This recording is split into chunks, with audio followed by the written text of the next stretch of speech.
Let's talk about a Schedule II narcotic. You know, they write them, they regulate and control them, then they call it Adderall or Desoxyn, Marinol, whatever. However, when you have a documented history of substance abuse, it's automatically assumed that these pills or any pills are going to be misused. So you end up turning to the streets, to the local lab, your friendly neighborhood pharmacist, to get your treats, whatever they may be. One toke, one line, one stick, and you're flying off a cliff. For me, it was into a horrifying, then beautiful abundance of heightened awareness. And I will caution you that this awareness will come at a price, especially if you're an empath, a sleeper, and you've been dormant most of your life. You know, living in the hoopla and the society of pretty little liars with ugly lies, you'll be stripped to your bare minimum, but I can guarantee it's going to set your soul on fire.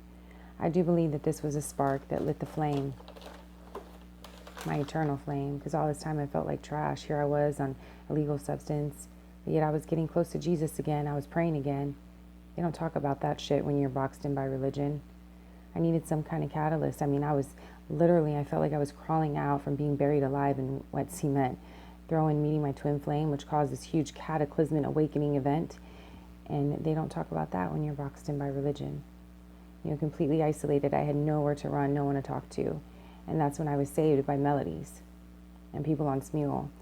I mean, without them even knowing they were breaking down walls, they were removing baggage I carried around since I was 3 feet tall. And every song that I sing, my shell becomes stronger, my spirit shines brighter, and I hold on just a little bit longer.